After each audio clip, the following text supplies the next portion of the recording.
We believe in a Hollywood where every worker is valued and their contributions recognized. A fair contract for directors uplifts every worker in the film and television industry and acknowledges the interconnected nature of our work.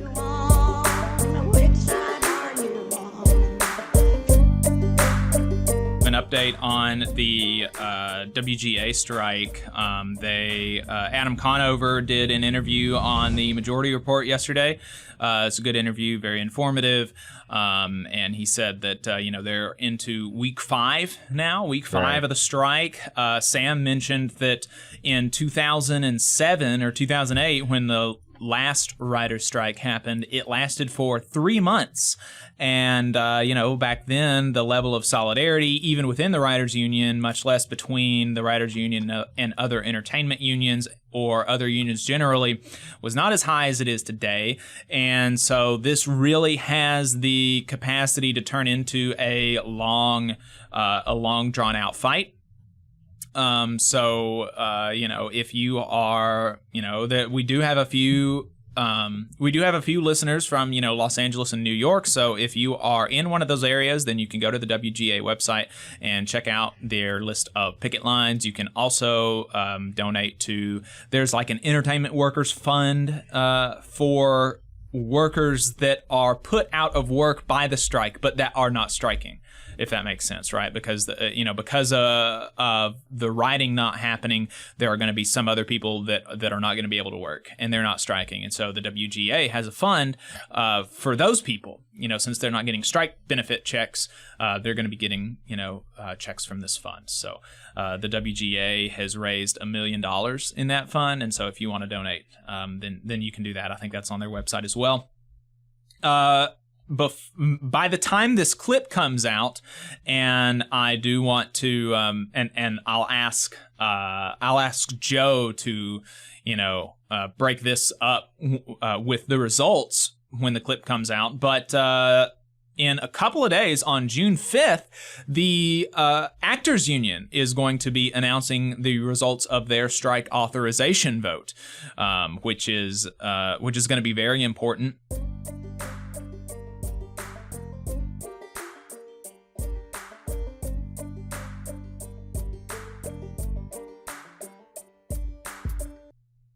On June 5th. And now the strike authorization vote that's not, so if the vote comes in at yes, that's not going to mean that they will go on strike. That just means that the negotiating team of the Screen Actors Guild, when they go to the table with these companies, they have the authority. The members are giving them the authority to call a strike if negotiations stall. So, there is a potential for this to become a strike not only with the writers, but maybe even with the actors. And that would, and then even after that, I think that the next negotiations coming up are with the actors. And then after that, there are negotiations with the directors. And then after that, with the producers.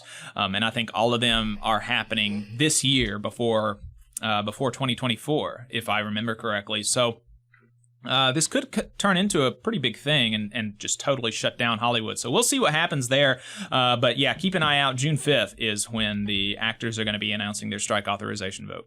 Yeah, absolutely. And kind of on those lines, I want to point to a joint statement that was just issued this past week with SAG-AFTRA, the Teamsters, IATSE, and the Writers Guild all joining together to make a statement in solidarity with the Directors Guild of America.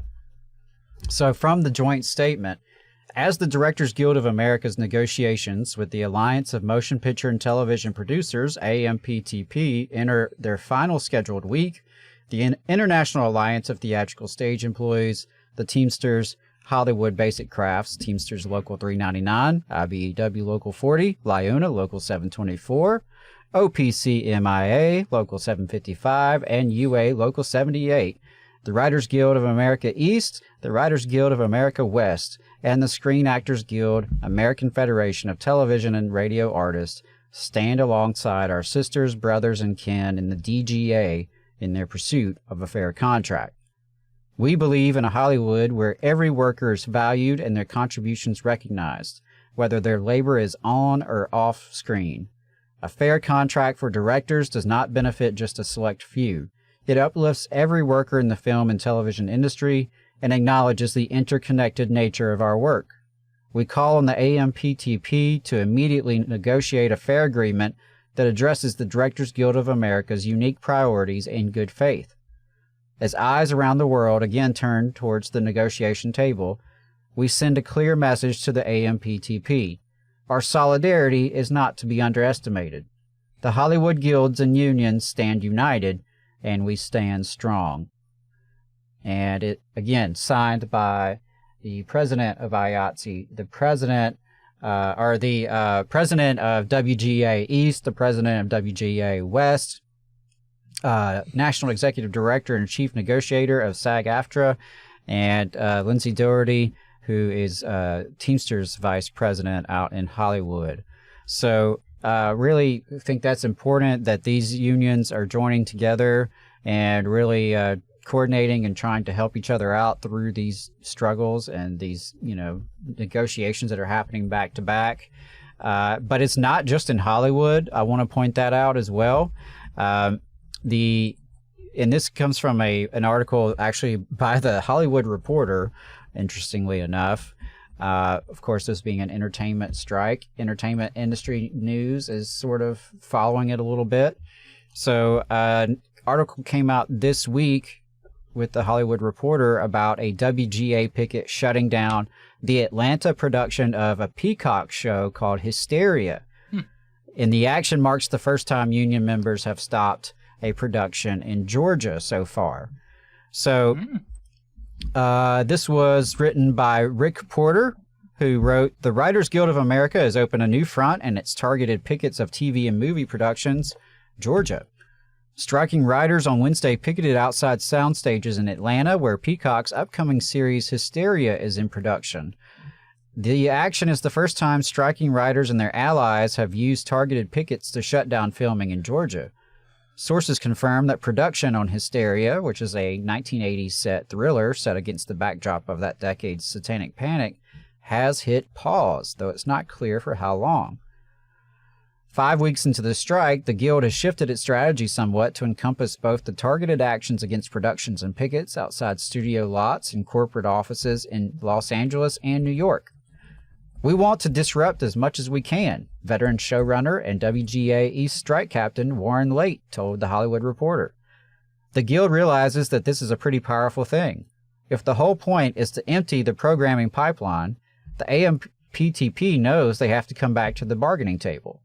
The quickest way to empty the pipeline is not to wait until all the shows are shot, but to stop the shows from shooting. The targeted pickets aim to stop other industry unions from crossing lines. Teamsters and IATSE members have honored the lines, leading to shutdowns on productions including Showtime's The Chi in Chicago and Billions in New York, Apple TV's Loot in Los Angeles, and feature films Good Fortune from Lionsgate and Thunderbolts from Marvel. Adding Atlanta to the list of targets widens the geographic scope for the Guild. Studios can lose $200,000 to $300,000 per day when filming shuts down, and multiple executives acknowledged to The Hollywood Reporter that the targeted strike actions have been, quote, effective. The Writers Guild and the Alliance of Motion Picture and Television Producers representing the media companies have yet to resume negotiations. The AMPTP is currently in talks with the Directors Guild of America, whose contract is up at the end of June, while Actors Union SAG-AFTRA is conducting a strike authorization vote among its members. Its agreement with the studios is also up on June 30th. So again, that was Rick Porter with the Hollywood Reporter. Nice to see Atlanta. Nice to see WGA shutting stuff down in Georgia. Georgia has become a big site of TV and film production, and so love to see that. Hope that means my IATSE sisters and brothers out there and everybody else in Atlanta can join in and really help shut down these productions and lend strength to this Hollywood writer strike. Yeah, I mean, if they start regularly picketing in Georgia, and I'm not seeing it for their picket locations for the next week. I did go to their website and check it out, and I don't see any at least advertised pickets in Atlanta. But if they begin doing that regularly, then then you and I can probably take a road trip. Yeah. Take a road trip. I'd be down for a road trip to Pickett in Atlanta. So, yeah, anyone listening in Georgia, if you if you hear about picket lines over there in Atlanta with the WGA, holler at us, and we might definitely do that. Yeah, definitely. You just saw a clip from the Valley Labor Report. We are live every Saturday morning from 9:30 a.m. till 12:30 p.m. And we pride ourselves on keeping all of our content free to everybody so that we can talk to as many working folks as possible. If you support the work that we're doing, you think that it's important, you think that it's good, then consider making a monthly contribution to the project, and you can do that on our website, tvlr.fm.